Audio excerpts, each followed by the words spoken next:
கேட்கல மத்திய அரசுக்கு. சரி இந்தியாவில் கொஞ்சம் ட்ரெயினை பண்ணின்றதுக்காக மோடிக்கு கேட்கணுன்றதுக்காக இதை நம்ம ஆரம்பிச்சிருக்கோம்.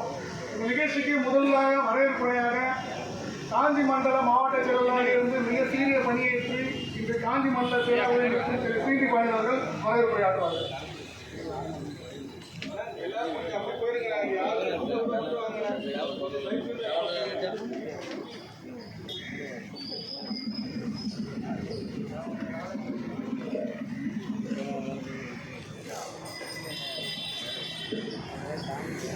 வணக்கத்தை உறுதியாக்கிக் கொள்கிறோம்.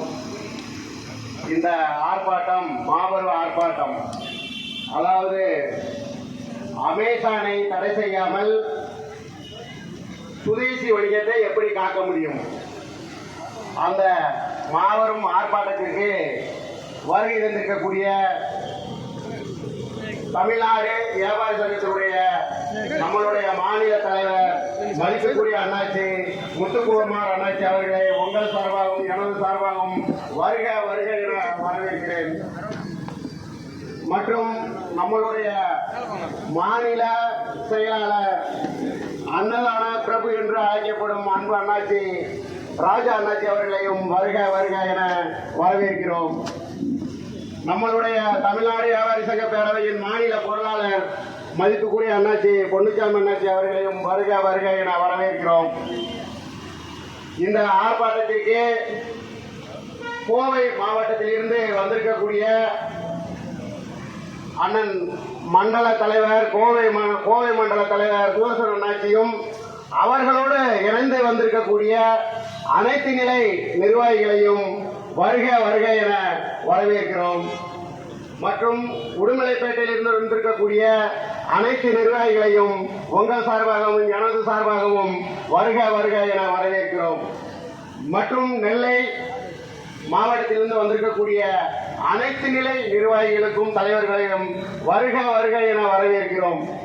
மற்றும் மேடையில் அமர்ந்திருக்கக்கூடிய மதிப்புக்குரிய அண்ணாச்சி நாகராஜ் அண்ணாச்சி அவர்களே மற்றும் செங்கல்பட்டு நிர்வாகிகள் அனைவரையும் காஞ்சி மண்டல மாவட்டம் மற்றும் சென்னை அனைத்து மாவட்ட நிர்வாகிகளையும் உங்கள் சார்பாக எனது சார்பாகவும் வருக வருக என வரவேற்று நேரமில்லாத காரணத்தினாலும் சற்று மழை வர்ற காரணத்தினாலும் யாராவது எந்த மாவட்டத்தில் இருந்தோ பெயர் விடுபட்டிருந்தாலோ என்னை மன்னிக்குமாறு கேட்டுக்கொண்டு மேடையில் அமர்ந்திருக்கக்கூடிய அனைத்து நிலை தலைவர்களையும் அனைத்து நிலை செயலாளர் பொருளாளர்களையும் வருக வருக என வரவேற்று மற்றும் கீழே அமர்ந்திருக்கக்கூடிய அனைத்து நிலை வணிக சொந்தங்கள் அனைவரையும் வருக வருக என வரவேற்கிறேன். இன்றைய தினம் இந்த மாபெரும் ஆர்ப்பாட்டம் நடக்குது. இந்த ஆர்ப்பாட்டத்தின் நோக்கம் நாங்கள் ஒரு 40 வருஷமா சுதேசின்னு தான் சொல்லிட்டு இருக்கோம்.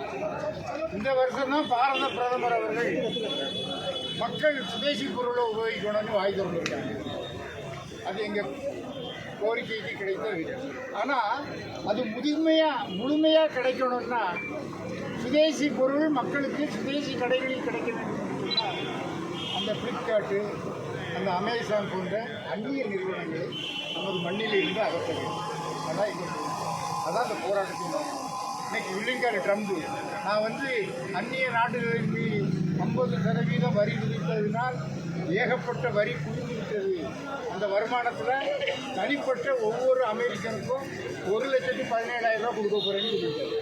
இன்னைக்கு பத்திரிக்கையாளர் வந்திருக்கிறார்கள். அந்த பத்திரிகையில் செய்தி நான் அந்நிய நாட்டை கட்டைக்கு பிழிந்து வரி வசூல் செய்ததுனால் கதைக்கு 1,17,000 கொடுக்கக்கூடிய அளவுக்கு எனக்கு வருமானம் வந்துச்சு. இந்த 3 மாதத்தில் சொல்கிறாரு.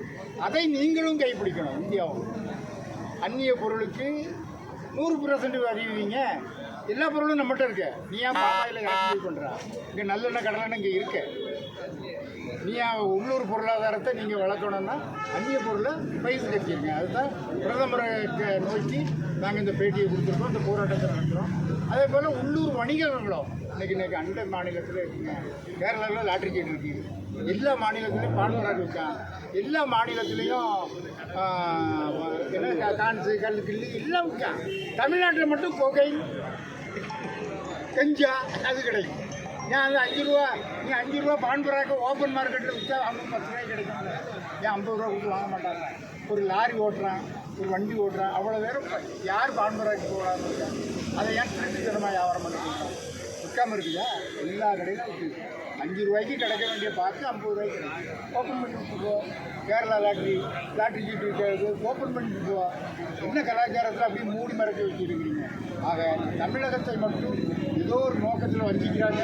இந்த மத்திய அரசை எதிர்த்து போராடுகின்ற இந்த போராட்டத்தில் மாநில அரசுக்கும் இங்கே இருக்கிற கோளாறுகளை நாங்கள் சுட்டி காட்டுகிறோம். தமிழ்நாடு வியாபாரி சங்க பேரவை என்று சுரேஷிக்காக இருக்கும். உங்கள் பத்திரிகைகளும் உங்கள் மீடியாக்களும் எங்களையும் கொஞ்சம் கவனிங்க.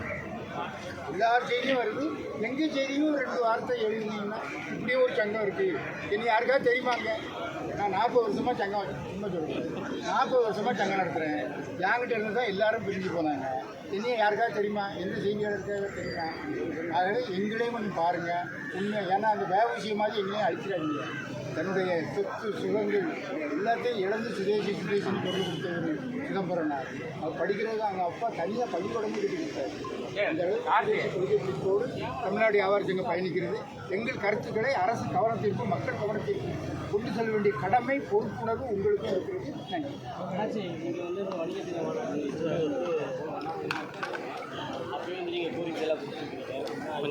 பண்ணாமல அப்புறம் அடுத்த கூப்பிட்டுறேன். ஆனால் வந்து கோரிக்கை நிறைவேற்றவில்லை. ஆற்றுறதே இல்லையா? யாரும் ஆற்றுறது இல்லை. தமிழ்நாட்டில் ஒரு வன்னியர் அமைப்பு வந்து தமிழ்நாடு அரசுக்கு வந்து என்ன எடுத்தாலும் ஆதரவு தெரிவிச்சுக்கிறாங்க. இல்லை கலைஞர் வந்து முதலமைச்சராக இருக்கிற வரைக்கும் எல்லா அமைப்பையும் கூப்பிடுவாங்க. ஒரு பட்ஜெட் போடுறோம், ஒரு இது பண்ணுறோம் அப்படின்னா கலைஞர் வந்து எங்களை கூப்பிடுவாங்க, நாங்கள் சொல்லுவோம். ஆனால் இப்போ இருக்கிற அரசு அப்படி இல்லை. ஒரே ஒரு அமைப்பை மட்டும் உற்பத்தி பண்ணி வச்சுருக்காங்க.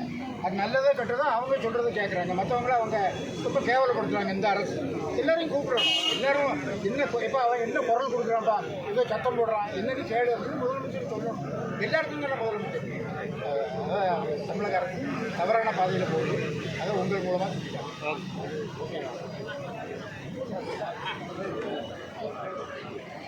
ரைட்.